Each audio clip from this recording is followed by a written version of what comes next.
Wannan shine cikakken bidiyon da zai baka damar sanin rikicin Benin da kuma Nijar. Ta yaya abin ya fara da kuma irin matakan da aka dauka a wannan lokaci a ranar jeudi 30 Mai 2024. Za mu fara ne da yadda abin ya fara lokacin da ake zaune zaman lafiya tsakanin Benin da kuma Nijar a lokacin da Bazoum ne yake mulkin kasar Nijar. A wannan lokaci ya kasance ne babu wata matsala a iyakar Benin da kuma Nijar. Zaka biya ne ka tsallaka ka wuce kamar yadda ka saba yi a sauran iyakokin da ka saba wucewa, har zuwa lokacin yanzu da ya kasance an hana wucewa ne gaba ɗaya ma kan wannan iyakar ta Benin, ko da ya kasance a saman gada ko kuma ma a cikin ruwa inda mutane suka fara bi. Wani abu ne ya faru, sannan wani mataki ne ake kan ɗauka? Shin zai iya yiwuwa a buɗe watan iyakar ko kuma dai a rufe ne gaba ɗaya babu zancen buɗewa kuma sai idan waɗannan sojojin da ke mulkin Nijar sun sauka sun miƙa wa farar hula? Duk waɗannan abubuwa ne za mu gwada ganowa a cikin wannan bidiyo a yau tare da ku. Kafin mu ci gaba, ku tabbata da cewa kun danna gem akan wannan bidiyo, sannan ku yi abone kuma ku yaɗa wannan bidiyo. Lokacin da Bazoum yake mulki, a wannan lokaci babu wata matsala tsakanin Nijar da kuma Benin, sai a lokacin da waɗannan sojoji suka zo suka yi kudeta a Nijar a cikin watan Juye 2023.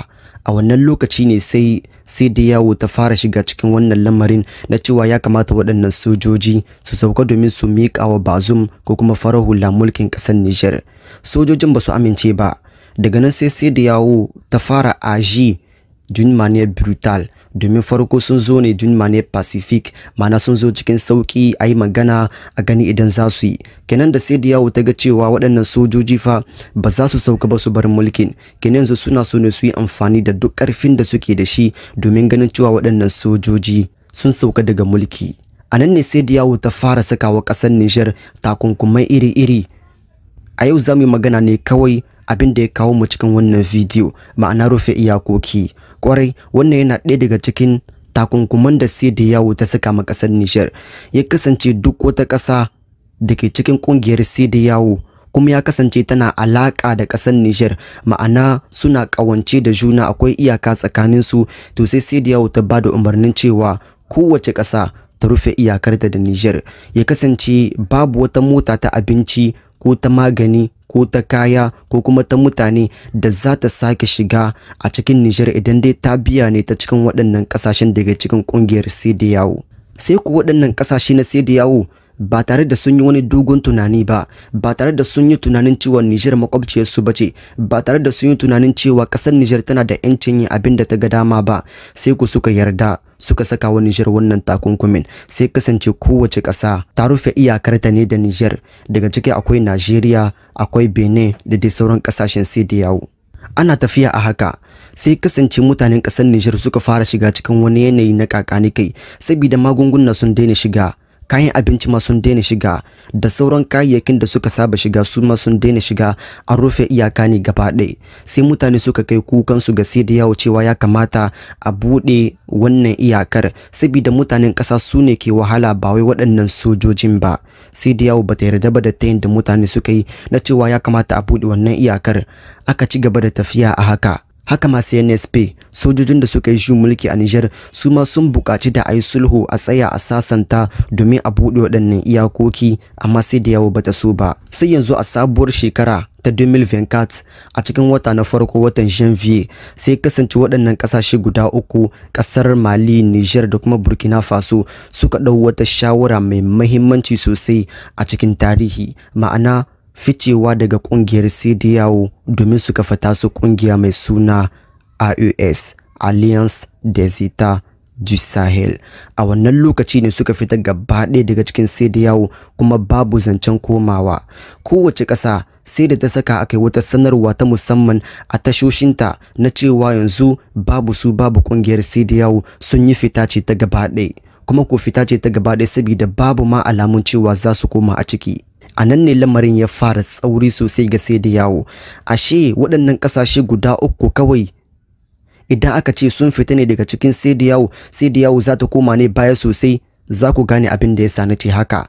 Bayan wata guda da ficewarsu daga sai da yawo, sai gashi yanzu a cikin watan Fevrier, wata na biyu na wannan shekara ta 2024, sai gashi wai sai da yawo ta zo ta ce yanzu ta cire wa Nijar takunkumin da ta saka mata na rufe iyakoki da dai sauransu dai.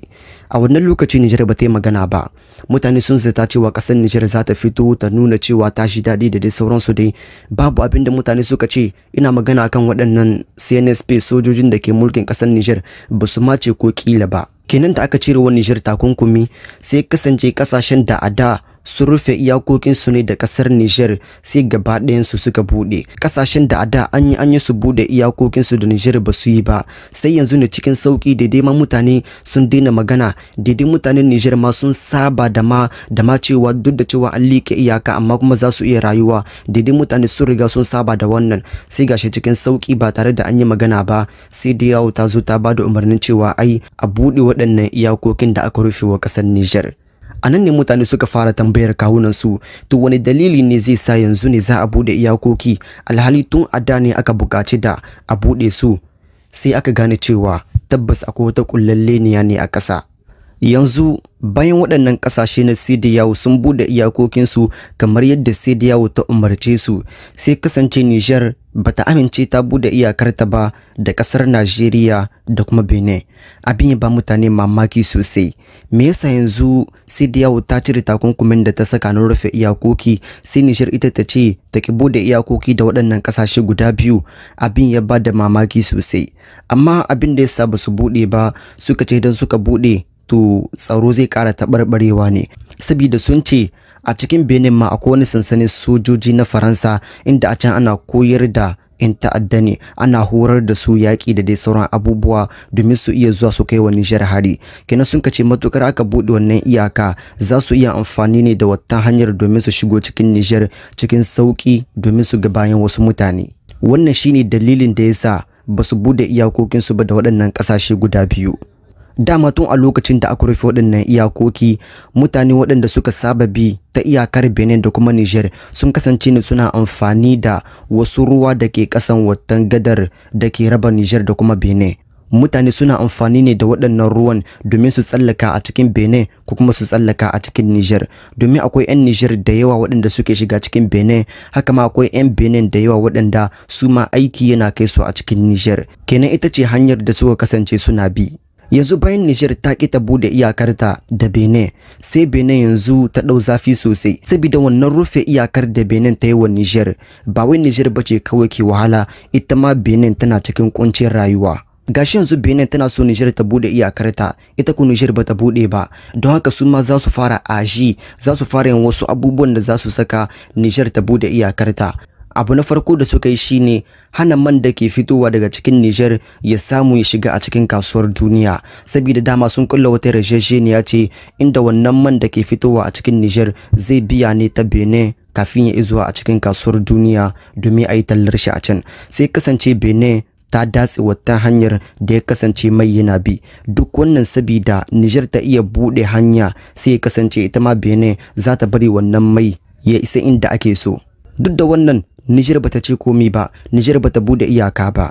Sai kuma Benin yanzu za ta ƙara kai hari na biyu, inda a yanzu za su hana wucewa ne ma gaba ɗaya a biya ta cikin Benin domin a shiga cikin Nijar. Ma'ana waɗannan ruwan da mutane suka kasance suna bi yanzu ma za a haramta ma bi ne a can, inda ma suka yi barazana cewa duk wanda aka gani a cikin waɗannan ruwan zai tsallaka shiga cikin Nijar to za su iya ma halbe shi ne gaba ɗaya. A nan ne abin ya ɗau zafi sosai, kuma ko shi ne abin da aka yi a daidai wannan lokacin da nake muku magana. Abu mai wahala ne ya kasance mutum ya bi ta cikin waɗannan ruwa ya ce wai ya tsallaka a cikin Nijar. Wannan shi ne bom na biyu da Benin ta jefa wa Nijar, duk wannan sabida Nijar ta iya bude iyakarta. Duk da wannan Nijar bata bude iyaka ba, bom na uku da Benin za ta jefa wa Nijar shine sai Benin ta tura ministan da ke kula da min ya tafi a can Niamey domin ya samu ya haɗu da Cani su yi magana akan yadda za a shawo kan wannan lamarin na iyakar da aka rufe. Ministan da ya zo a cikin Niamey har ya dawo bai samu abin da yake so ba, sai ma ya ƙara da cewa ba su ba shi dama ba ya haɗu da Cani domin su tattauna akan wannan maganar. Kina a daidai wannan lokaci babu dai wata sanarwa, babu wani labari mai ban mamaki, har yanzu ba ɗau wani mataki ba na cewa za a buɗe ne ko ba za a buɗe ba. A daidai wannan lokaci ranar jeudi 30 Mai 2024, ban sani ba bayan haka. To kun ga ta inda rikicin Nijar da Benin ya samu asali kenan. Duk abin da ya haddasa wannan ba kowa bane illa sai da yawo da kasar Faransa, domin su ne suka bada umarnin cewa a rufe wa Nijar iyakarta. Da a ce ba su rufe watan iyakar ta Nijar ba, da ita ma Nijar ba ta kasance ta rufe iyakarta ba. Yanzu gashi abin da suka yi ya shawo musu asara kenan, saboda suna cikin kuncin rayuwa kasancewar iyakar Nijar tana rufe ne. Abin yana ba su wahala ne sosai. Ai su ma suna da wasu kayayyakin da suke buƙatar su shiga cikin Nijar domin su tafi wani wuri, ko kuma kayayyakin da ma za su kai su ne a cikin Nijar, amma duk wannan babu dama saboda Nijar ta rufe iyakarta. Abinda muke fata shine a samu a sasanta, a san yadda za a shawo kan lamarin domin a buɗe watan iyakar, saboda kowane daga cikin fannonin guda biyu yana shan wahala ne. Mutanen Nijar suna wahala, haka ma mutanen Benin suna wahala. Kenan ya zama dole ne a iya sanin yadda za a yi domin a samu wata mafita can ta daban.